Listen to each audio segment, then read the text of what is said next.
Namaste and welcome everyone. This is day 224 of 365, A Life of Bliss, 365, one quote every day from the book, A Life of Bliss, the Living Transmission, channeled through this one, from our dear non-physical friends and teachers AnandA, here to assist us humanity in remembering who we are and why we are here and where is here. Heaven up on the earth. I couldn't get upon in there. Because Martin is a little bit, pedantic, these letters, the top letters, are 144 pixels, and that's the way he wants it. So we couldn't get upon, but we are calling this heaven upon the earth. It has been called heaven upon the earth because it is heaven up on earth. Not up out there, not up over the next dimension, not whenever this or that happens. Heaven upon the earth. Now, you are heaven upon the earth now. Simple as that. So we are live streaming live every day for a whole year at 3:33 UK time. Multi-streaming on all sorts of platforms. If you're joining live, put in the comments where you're joining from.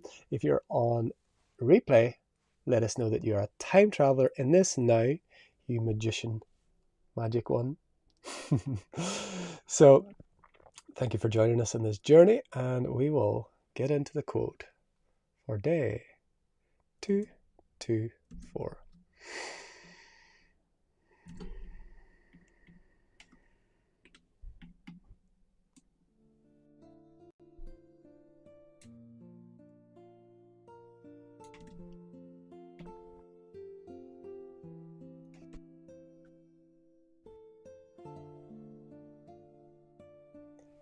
So the sacred structures that are appearing and that continuously appear allow you, as the children of the heaven upon the earth, to experience this playground, to experience this joyful becoming, to experience yourself as a creator. Yet, you are not creating in the sense of something that was not there already. You are only creating your version, your vision, and your perception of what has always been here, what is always where it is. Yet you could not see it were you not to create your experience of it. This is a continuous unfolding. This is a continuous evolution. So the sacred structures of your life offer the freedom that you truly seek. When you feel like conditions must change, when you feel like when this happens in some far off future, when you feel like you'll wait for the right moment, you collapse your sacred structure into that which cannot give form, into that which cannot manifest. And so I love this. I love this idea of sacred structure. I don't know when this appeared, but it's a very powerful idea, especially for beings that are called in this field, because the structures, the sacred structures, sometimes, as they share there, we resist against them, and we think that they're binding us, as we shared yesterday. What binds you? But the sacred structures allow us to experience something that is unexperienceable, if that's a word. If not, it is now. From a non-physical perspective, when we're out of physicality, when we're out of this density and duality. And in essence and truth, we're never actually even in duality and density, but we are dreaming that we are. And that dream, and that illusion, that hologram, is experienced as very real. It's not to diminish it. The feeling of the skin, the feeling of emotion, the feeling of knowing, of forgetting, of remembering, it's very real. If it weren't feeling real, there would be no point. It wouldn't work. The idea is for it to be this hyper-realistic experience that allows us to experience something that you cannot experience when you're merged with the all. When you're expanded as your multidimensional self, the things So non-physical beings are fascinated by physical reality. Ever wonder why advanced beings are interested here?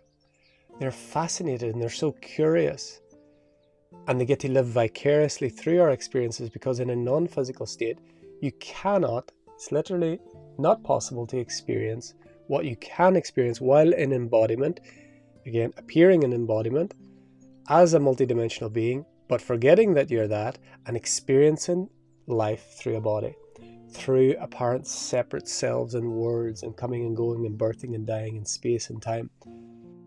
So the sacred structures of the physical form allow every experience.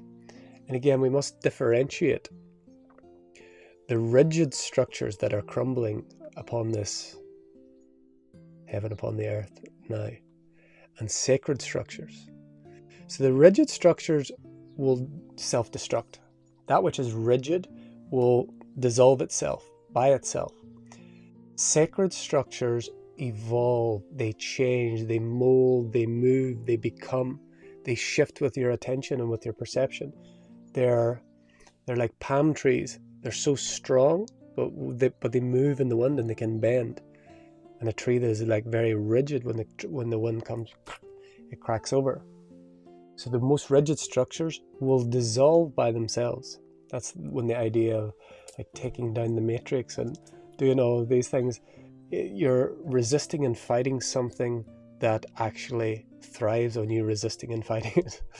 And the rigid structures will self-destruct. They will dissolve themselves because of their rigidness, and that which is sacred structure will remain. And our perception, our awareness, who we perceive ourselves to be, where we perceive ourselves to be, will determine our experience of rigid structures, sacred structures, and the melding of both, because we're in this time of melding and molding, and there's a lot of shifting and changing, and there's a lot of realities that are bleeding into each other, merging.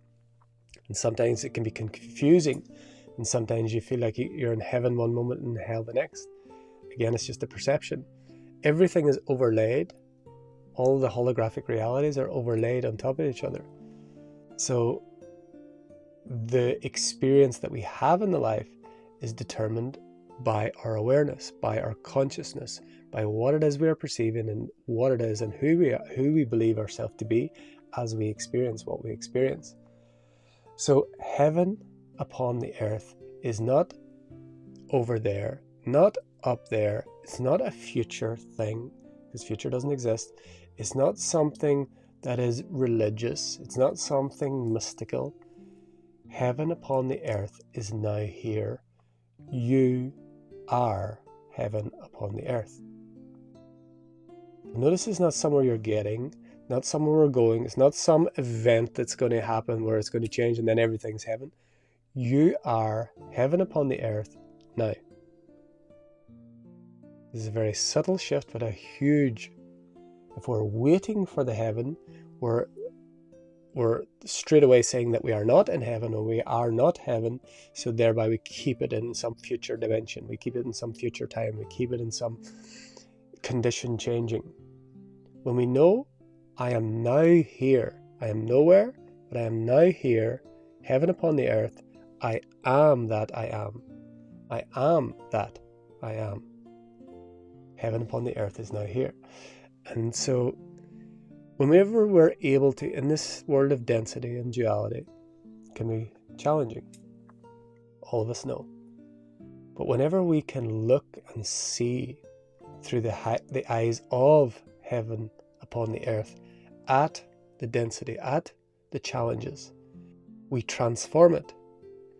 It no longer becomes, we have to use language. When you're seeing it, that's what it is.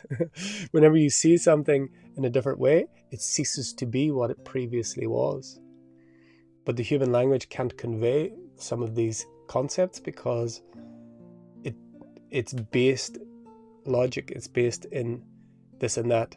The language cannot give words. There are no words to describe this.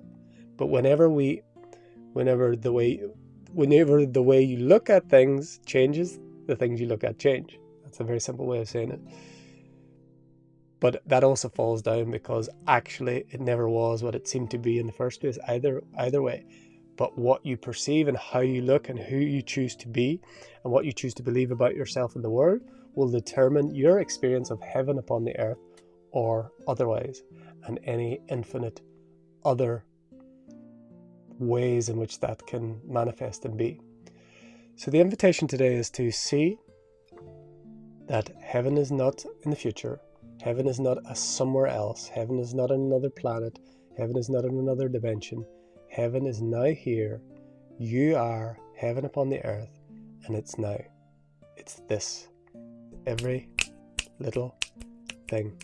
There is no little and large in heaven. There is just this. There is just this. There is just this. You are heaven upon the earth. And so, I'd like to just go back to the quote again, because I love this first line. So the sacred structures that are appearing and that continuously appear allow you, as the children of the heaven upon the earth, to experience this playground, to experience this joyful becoming, to experience yourself as a creator. Now, we always want to really be clear in definitions. Creator, as is shared by our non-physical friends and teachers, doesn't mean you create reality of something. Something wasn't there, you create that reality and now it is there. Everything already exists. Everything already is. Every potential, every idea, every thought, every beautiful original thought you've had, every beautiful thing that you've created already exists. It is already so. Every decision is made, every pathway is taken. But what is unique is we create our individual version, our individual perception. We are creating our version of what is already so, and that is unique. It's completely unique. Because no one can see how you see. No one has lived the lives that you have lived. No one can see it and feel it and sense it and know it in exactly the way that you do.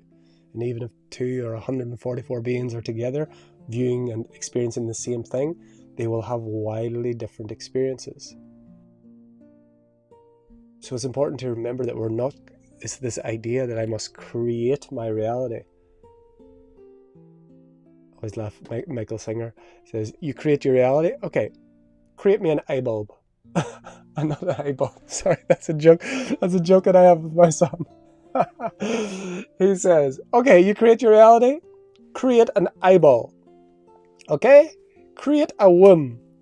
Come on, let's go, let's see it. We are revealing what is already there. We are revealing what is already so. This is the only creation process. It's not a taking a nothing and making it a something. There is no thing, and the somethings are all just appearances. We create our version of what is already there. So now feel the weight that can take off the shoulders of creating the reality. Imagine having to create your reality when you wake up today.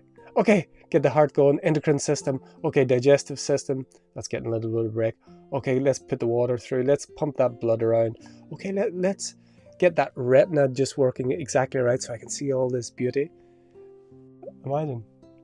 Oh, I forgot to breathe. I forgot to start my heart this morning. Oops. You create your reality. Good luck with that. We are life.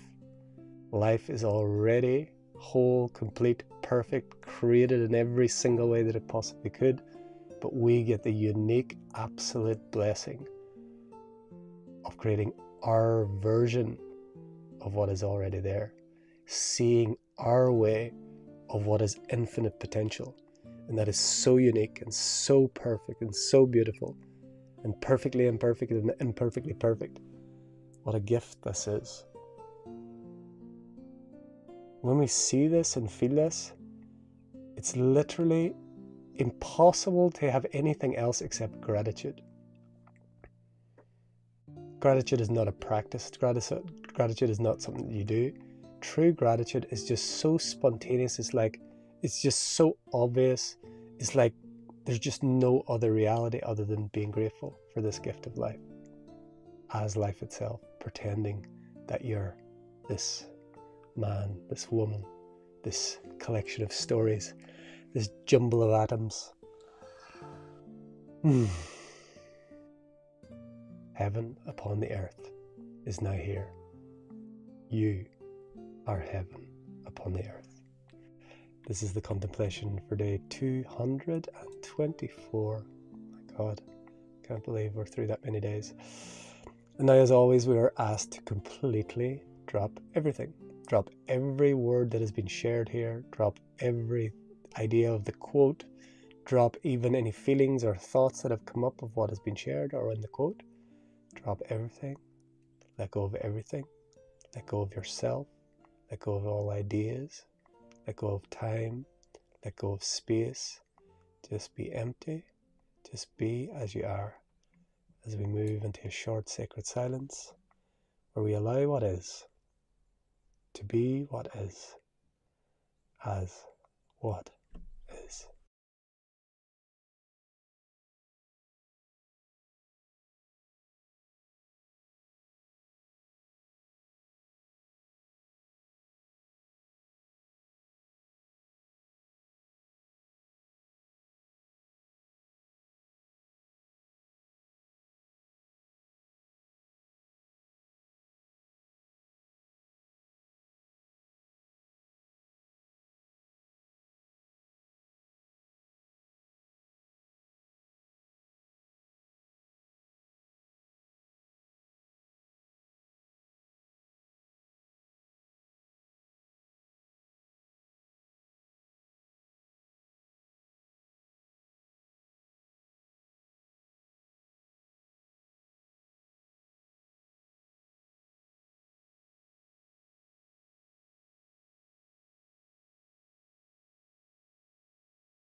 So thank you everyone for joining this daily journey every day for a whole year.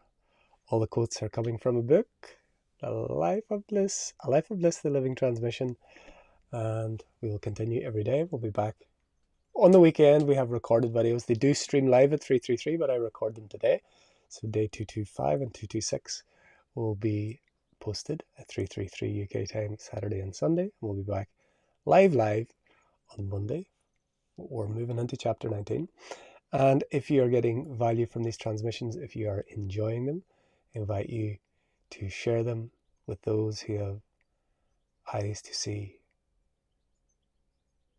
and ears to hear and hearts to feel. And until next time, from my heart to yours, the divine in me sees, loves, and honors the divine in you. Namaste. We are